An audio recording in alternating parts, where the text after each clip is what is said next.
Guys, these new Super Bowlers are legit, and I'm going to show you exactly how to use them. I could not believe how good these things are at staying alive, all right? That's their big advantage over, like, Super Wizards, Super Archers, all those other newer range troops. Super Bowlers have way more HP, which they should, because they take up 30 freaking camp space.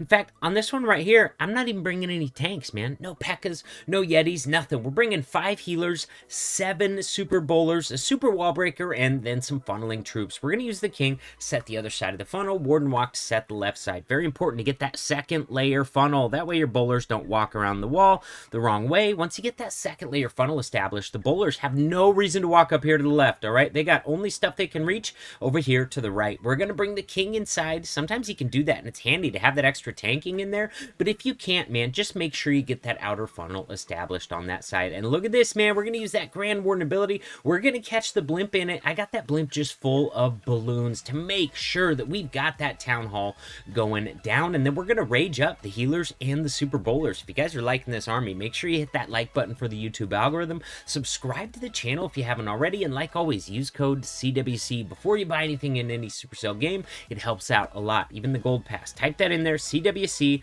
in support a creator before you buy anything, and that's going to send just a little bit my way, and it doesn't cost you anything, man. It really helps out a lot. Check this out, man. Look how many of these Super Bowlers we still got alive.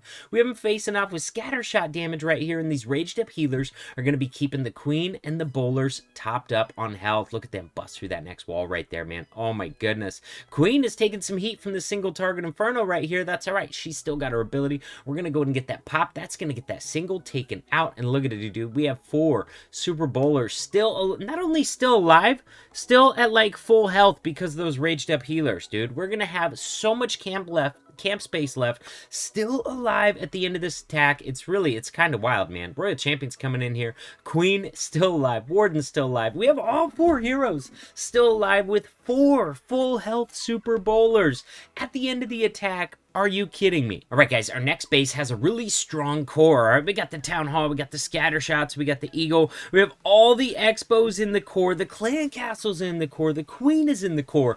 We have a really heavy section of damage here in the core, but it's all fairly tightly packed as well, and so I really love this army for this base style, man. If we can get those Super Bowlers in there with healers raged up, oh my god, I think we can just annihilate this base. So let's see how it goes. This one, we didn't get the King to go inside. I thought it was more important that he go down here and take out these structures. That way, when we drop a jump spell in here, we're not going to lose Super Bowlers around the edge. They're going to continue going deeper into the base, deeper into the core, and of course, we use the Grand Warden to set the other side of the funnel. You got one of those structures in that second layer, and that's going to be enough to push our Super Bowlers into the base. Blimp coming down with the Super Bowlers here, and on this one, I really don't like my jump placement. I could have actually not opened up the Town Hall section and kept the Super Bowlers away from there, but look at this, dude. Grand Warden ability's worn off. The Bowlers eat the Town Hall blast, and they stay alive.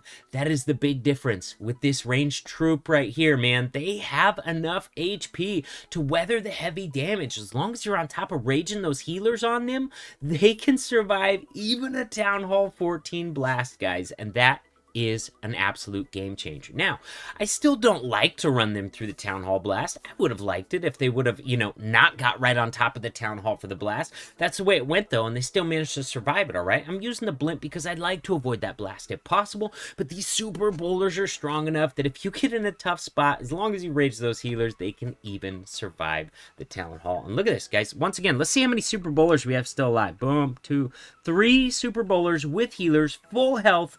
They've just taken out the last defense on their section of the base. Royal Champion finished off the 6 o'clock section. Queen with her Unicorn finished off the right-hand side, and now it's just down to cleanup, which, guys, is not a problem. We got a ton of Super Bowlers still left alive to help make this cleanup faster. All right, guys, next base. We want to funnel this stuff on the outside so we can send these bowlers in through the core of the base, but there's a lot of buildings out there, so I think I'm going to use my BK and maybe a bowler or 2 out there as well. I mean, if I get 5 Super Bowlers in there with a nice early healer swap, which is kind of an art, by the way. You got to drop those bowlers close enough to the Grand Warden that they pull the Warden over. That's going to pull the healers over, put them in position to swap to the bowlers. So, and another thing to watch is heavy early damage, because it takes a little bit of time to get that healer swap to the bowlers, right? If we have a lot of heavy early damage, we got 3 freeze spells in this army composition right here to get it frozen if those healers have not swapped yet, or if those super bowlers are already at pretty low health. And so if we don't get an early healer swap, we can just go ahead and use a freeze spell to make sure to put that.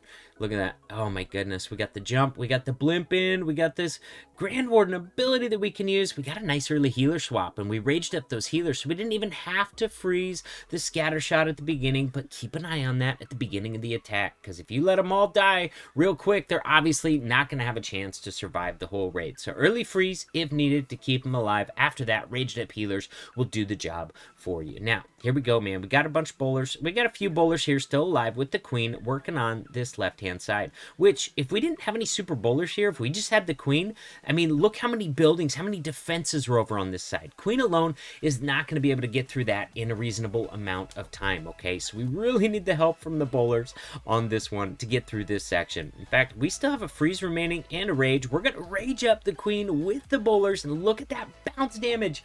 Oh my god, those raged up bounces are taking out like 4 defenses at once. Are you kidding me, man? They really made short work of this section, and that's with only 2 super bowlers surviving, and they're back up to the full health from the healers. So let's see. We've got a super wall breaker. I think I'm going to be using that to break open access into this multi-target inferno. Otherwise, that multi-target inferno is going to be feasting on our healers. So let's get that super wall break in here. We'll open up the access to that multi-target inferno, and then we're going to rely on that queen ability to get through the walls so she can get through to the expo in time. Boom, we're just going to pop that queen ability. Let's go. Let's get this stuff down. We still had plenty of time left on this attack. Even after getting through the walls, we still had, I don't know, like another 20 seconds left in this attack, man. These super bowlers, I'm loving them. And hang in there for the last attack in this video, because with the last attack, I'm going to be using it with Pekkas. We're going to do a super bowler Pekka smash, so hang in there for that. All right, guys, on this one, we're going to be using 4 Pekkas and 4 bowlers. But let me tell you the problem with this that I ran into with this army comp right here. The Pekkas and the super bowlers both take up a ton of camp space. So with 5 healers, which is kind of standard smashes, 4 Pekkas and 4 super bowlers, I only had 10 camp space remaining. All right, for the first one of those, I gotta have a super wall breaker with me to get through that first layer of walls, right? Or at least I like to. And then that only leaves 1 minion for cleanup. And with smash type attacks, I generally like to have at least 3 wizards, if not a little bit more cleanup troops than that. So BK, we're gonna be sending on the outside. He's gonna be able to take out the Royal Champion, and he should join our group inside this base. However, we have not gotten a second layer funnel over here, so we might lose a bowler to the outside. Sure enough, we did. We lost one of our 4 bowlers to the outside on the left, and we got the other 3 working their way inside the base. Now we're going to need that Grand Warden ability to keep all that invincible along with the blimp. Oh my god, did our Grand Warden ability get popped earlier? I don't even know what happened there, but I needed a rage for the Queen Walk, and I needed some more rages for that, so I actually didn't have enough rages to rage up my Loon Town Hall kill. It worked out. I used a freeze, go ahead and freeze the scatter shot in the Town Hall, so we got that Town Hall down without even having to use a rage, although sometimes if there's more damage or sweepers in there, you need that rage to get the Town Hall kill, so I got a little bit lucky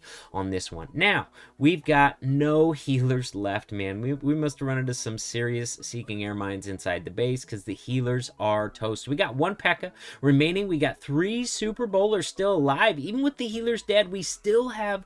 We actually have all 4 super bowlers alive. We have 3 in this group, and we have 1 over here on the left. We started with 4. We have 4 still alive. So, guys, I told you at the beginning, the key with these is they have enough HP to stay alive with some healer support. Unlike super wizards, unlike regular bowlers, at this level, the defense are too much. I mean, if they eat a giant bomb and any other damage, they're gone. If they eat a double giant bomb, they're dead. You know what I mean? Super bowlers, that is not the case. These are very viable at Town Hall 14, but I gotta tell you, out of the 2 attacks, the Pekka Smash and the Mass Super Bowler, I like the Mass Super Bowler best, honestly. I've used them both extensively, and I think the Mass Super Bowler with the 7 Super Bowlers is the strongest of the 2, so practice with them, and let's wreck a ton of bases in war with it as well. Thanks for hanging out, guys. I'll see you in the next video.